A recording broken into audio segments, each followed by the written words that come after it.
Welcome everybody to today's video. I've got a little different one today. So my drone, I've had a string of bad luck. My drone Wi-Fi controller went into the water. That was not fun. So I had to get a new one. And then when I went to go out for a second time, when I got it, my Alpha 1 outdrive upper unit was burning up. But don't worry, I got that under warranty and it's in the shop now. So once I get everything, once that's fixed, I'm going to get out there hopefully this December and get a couple more videos for you guys. I'll make up for lost time. A lot of you guys really, some of the comments are like, I can't believe you dived down there. You shouldn't go down there. What are you doing? You know, I'm not diving into these spots. I'm not a diver. I'm not certified.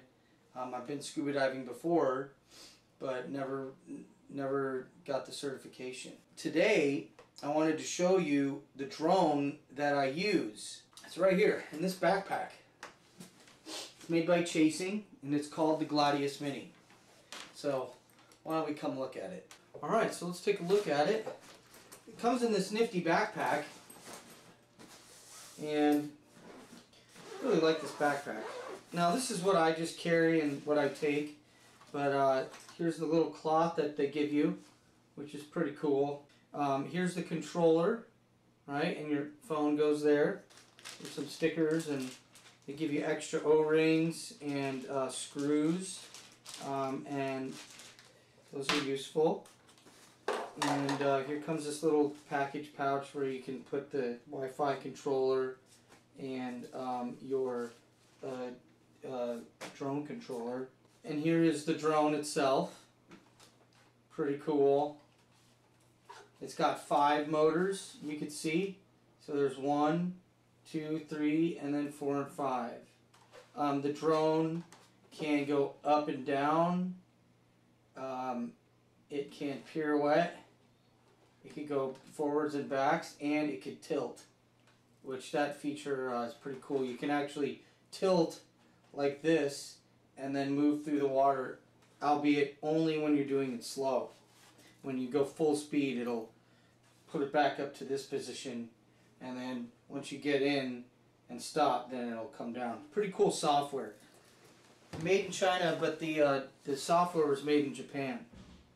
Now, I have a bunch of tools in here since I like to keep it clean. I mean, it was like a $1,200 drone. Now it's about $1,100. But this was the original tether holder. Now I keep it in here just to, you know, keep the spacer. So here's a USB cable for that, and it does come with a 120 volt AC charger. Now, let me go show you what I did.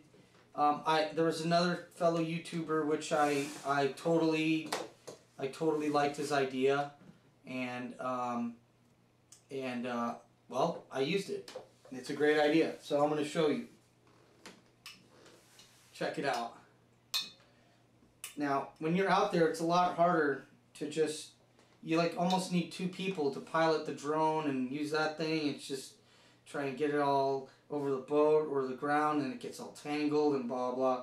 So this is a really good thing. Now, what the problem I had last time is, like, in here there was these little tabs, and it held the tether, and it stopped it from moving, and this whole unit went whoosh over my boat because the current was so strong, and it like this, the drone adds a lot of drag, so it flipped everything in the water. I took off all my clothes real quick and I dived in after it. I had to dive like 15 feet to grab it, got it, swam back to the boat. It was sort of a dangerous situation, but anyway, I did it.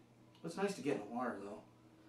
Okay, so this is really cool, and so you plug this thing in here, and so you can pull like that, and you can also reel it in like a fishing line. So I would suggest getting one of these. I got it off Amazon. Just look up like hose reel, or no, not hose reel, electric cord reel. Now, I do have some tips and tricks, and I will show you the tools that I use to do some repairs and to clean and maintenance. Because if you don't maintain the motors, you will have to buy a new set in about within like 6 to 10 dives. That's kind of what happened with me. And I'll tell you the symptoms. So let's go look at the tools and the motors. Okay, so what I've got here is the tools that I use to maintain this stuff. One, I like to use a little adjustable wrench to tighten very not much at all the tether to the actual drone point, the interface at the drone. So I keep one of those, but I mean, this is way overkill. I would get something smaller, but that's all I got right now. All the screws use just a regular like P2 or 00 whatever size Phillips head, but there is one screw that is a T10 security. And so if you know what the T10 security is that there's a little like indent in the middle of it.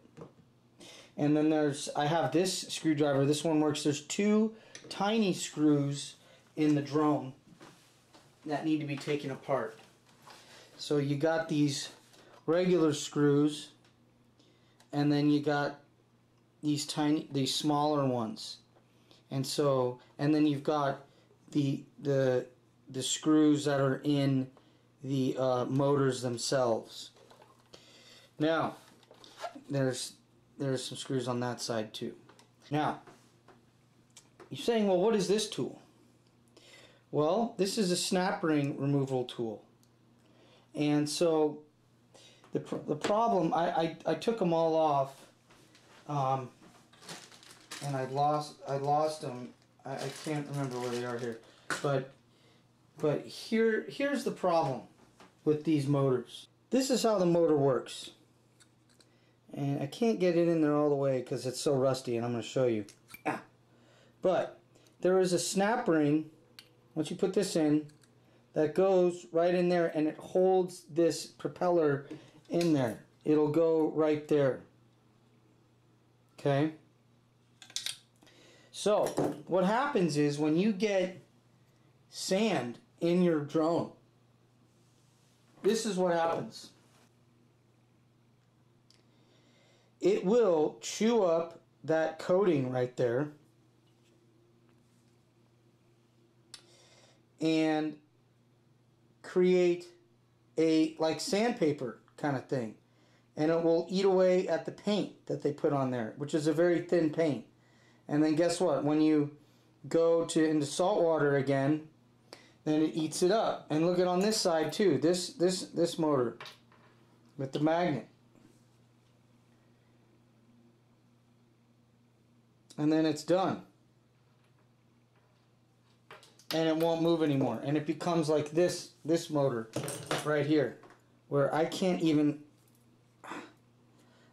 spin it because it rusted up. So these water is always staying inside these motors, which I mean really isn't a good design, but whatever. All right, so now you're wondering, how do I take this thing apart? Well, in my experience, taking things apart is very easy. It's putting them back together, which is hard. If you're, confident at all with tools, I mean, you could take this thing apart really easily. You could see all the screws here. There's one there, and of course you've got the T10 security screw right there. When you take this thing apart, there's going to be all sorts of dirt in here. I mean, I could still hear a little sand from last time, but I did not hit the bottom. Now, if you do hit the bottom of the sand, then you're going to get like super tiny particulates inside those motors. And they know this because on their new drone, new one has a quote anti-stuck motor on their page. So they know that this is a problem. But their support was really nice, and I bought some motors, and I showed them my YouTube channel, and they helped me out, which was super cool. So I'm on board with them. If you got good support with something, I mean, you're in salt water, parts moving, something's gonna happen. I mean, if you own a boat, you already know this. So that's really cool. But so that's why this thing is a really cool drone, but you have to maintain it. If you don't maintain it, you're going to be going out like I did, and all the motors are stuck. And then you don't have a video. And then next time your drone flies, your Wi-Fi controller flies in the water, and then your alpha drive is jacked. So I've had extreme bad luck for November, but I'm thinking you know, things will be better. You know, we'll see. I gotta get I'm ready to go with the drone, but the outdrive isn't. So, but anyway, enough of me chatting. Why don't we go to the video, and I'll show you how I put the drone back together, and I have a little chart for you also on where all the wires go into. So quit me yapping and let's get to it. So the first thing to do is to attach the motors.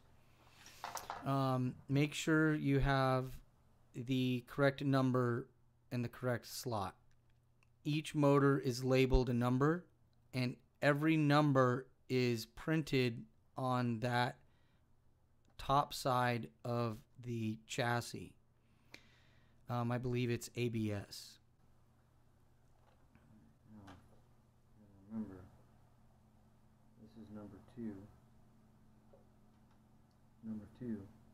And that's number 2 motor, obviously, what I'm saying. Here is this motor. And you look there and you put it in the correct slot. Make sure you got the correct position of the wires coming out of it. And then you have to line them up and then use the your small, or in this case, actually, I guess that one was working. I think I got that smaller one later on. Found it in my old engineer bag. But you can see how easy it is to move. Once they start getting to be tougher, then you've got problems. I wouldn't know what to do there. I think I would just order a motor until it seizes up. But if you keep running the motors with when the motors are all jacked up, and you're gonna throw more current into it. It means draining the battery a lot faster.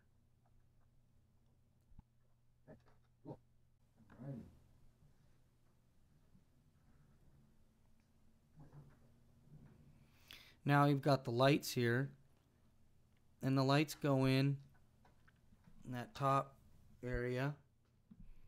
And this part takes the longest because you've got these 2 wires that need to go to the back of the chassis, and you got to use this wire wrap tie that is provided in there. And well, you just gotta wrap it.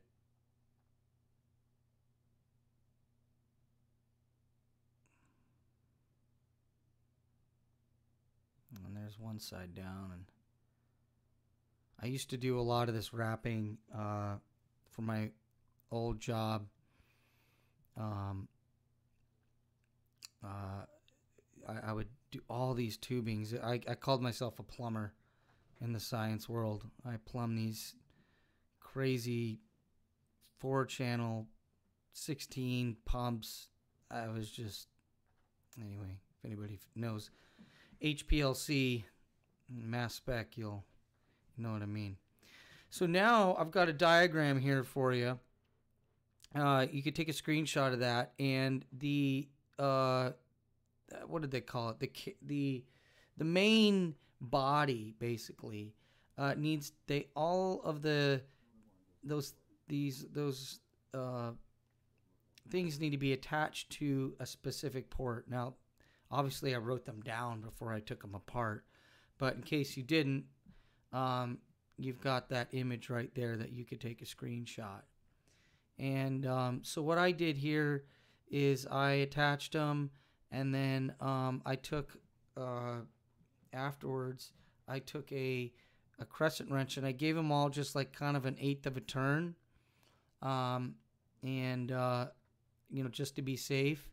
I've dealt with these types of seals and O-rings before, and you know, just going really hard on it or tightening them more than you really should actually does worse for it. It crushes the O-ring. If you ever have to go back, it's toast. So just like an 1/8 of a turn, you'll be all good. And then now you secure the main body and then attach the other half.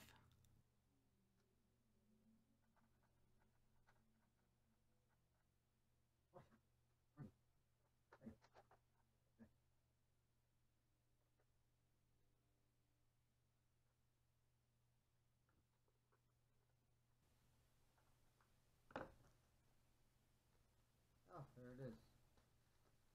Last one.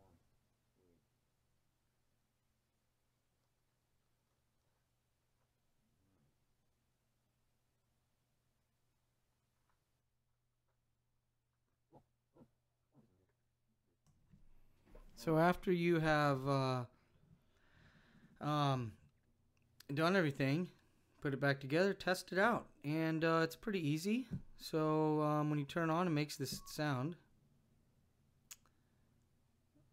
and you're done. All right, and it blinks and says okay. Thanks for watching today's video.